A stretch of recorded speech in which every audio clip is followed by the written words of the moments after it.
Hello everyone, আসসালামু আলাইকুম। আজকে যখন মেয়েকে নিয়ে স্কুলে যাচ্ছিলাম তখন একটা কথা মনে পড়ে গেলো, তাই ভাবলাম আপনাদের সাথে একটু যদি শেয়ার করি।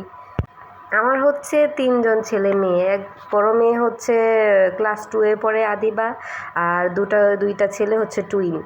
দুইটা ছেলে নিয়ে আর মেয়েকে নিয়ে স্কুলে যেতে হয়, কারণ রাখার মতো কেউ নাই। আমার মেয়েকে যখন আমি নার্সারিতে ভর্তি করি, কারণ প্লেতে আমি ভর্তি করিনি, বাসায়ই পড়াইছি। নার্সারিতে যখন ভর্তি করছিলাম, প্রথম যখন পরীক্ষা হয়, আমি মেয়েকে সব সাজেশন সব কমপ্লিট করছি। করার পরে মেয়েও এক্সাইটেড পরীক্ষা দিবে। মেয়ে জানতো না যে পরীক্ষাটা কী জিনিস। আমার মেয়েও অনেক এক্সাইটেড যে পরীক্ষা দিবে। সব কিছু জামাকাপড় পরাইতেছি সুন্দর করে, সব কিছু কমপ্লিট করতেছি, পরীক্ষা দিবে। পরীক্ষাটা কি কিন্তু সে জানে না। পরে যখন স্কুলে নিয়ে গেলাম, পরে আমার মেয়েকে বলতেছি, আম্মু ঠিকভাবে পরীক্ষা দিও। মেয়ে বলতেছে, আচ্ছা আম্মু ঠিকভাবে দিব। তো স্কুলে গিয়া ঠিক খাতার মধ্যে যে অ্যান্সার করছে সব কিছু দিয়ে আসছে, কমপ্লিট করে আসছে।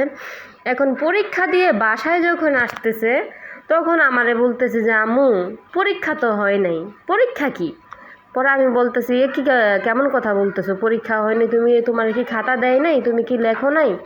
পরে বলতেছে, আম্মু খাতা দিছে, লিখছি, কিন্তু আমার তো কোথাও নিয়ে যায় নাই। পরীক্ষা কি কোথাও নিয়ে যায়? পরে আমি বলতেছি, এটা কেমন কথা? পরীক্ষা তো তোমার খাতার মধ্যে যে লিখবা, এটাকেই পরীক্ষা বলে। তোমাকে কি আমি বলছি কোথাও স্কুল থেকে তোমাকে নিয়ে যাইবা? আমার অবুঝ বাচ্চা, একবারে ছোট, ও ভাবছে পরীক্ষা হয়তো স্কুলের টিচাররা কোনো খেলা করাইবো বা কোথাও ঘুরতে নিয়ে যাবো, এরকম একটা কিছু। পরে স্কুল থেকে বাড়ি ফিরতেছে আর কান্না করতেছে যে আমি পরীক্ষা দিলাম, তুমি কোথাও নিয়ে গেলা না। আমি বললাম, পরীক্ষা তো পরীক্ষাই, তুমি খাতার মধ্যে লিখবা, এটাই তো পরীক্ষা।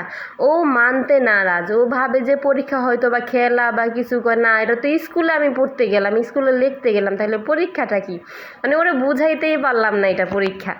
পরে বাসায় আসলাম, আসার পরে রাতে ওরা বাবার কাছে বলতেছে, বাবা আম্মু বলছে পরীক্ষা দিতে নিয়ে যাবে। নে ও বাবা বলে, কি বলো তুমি পরীক্ষা দিতে নিয়ে যাবে? পরীক্ষা দিতে আমি নিয়ে গেছি, আপনার মেয়ে অন্যটা ভাবছে। পরে ওর বাবা বুঝাই দিল যে বাবা এটাই পরীক্ষা, হেনতেন। ছোট্ট একটা বাচ্চা লিখছে, ওর মন হচ্ছে খেলাধুলা করবে, এটা করবে সেটা করবে, এটাই পরীক্ষা। আর কথা বলতে বলতে দেখেন আমার এই দুই বাচ্চা কি করতেছে। ওরা টুইন, দুইটা ছেলে এত দুষ্ট। আমার মেয়ে যখন হয়েছে আমার এত কষ্ট হয় নাই। আমার মেয়েকে আলহামদুলিল্লাহ যেটা বলছি মেয়ে সেটাই শুনছে। এই দুই ছেলেকে যদি বলে এদিকে যাস না, ওদিকেই বেশি যাবে। এত দুষ্ট দুই ছেলে, আমার মাথা একদম পাগল কইরা ফেলে। আপনারা আমার 3টা বাচ্চার জন্য দোয়া করবেন, ওরা যাতে সুস্থ থাকে, ভালো থাকে। আচ্ছা, এই ফুল গাছটার নাম কি একটু বলেন তো? এত সুন্দর ঘ্রাণ। আমি মাঝে মধ্যে মুরব্বীদের কাছ থেকে শুনি এই ফুলের ঘ্রাণ শুকে নাকি এই সাপও চলে আসে। আমি নামটা জানি, কিন্তু আমার একদম মনে আসতেছে না নামটা কি, এখানে এই ফুল গাছের নামটা কি। পরে একটা ভাবির কাছে জিজ্ঞেস করলাম স্কুলের, ভাবিও জানে না। দুষ্টামি করে বলতেছি কি, এটা গোলাপ ফুল, গোলাপ ফুল।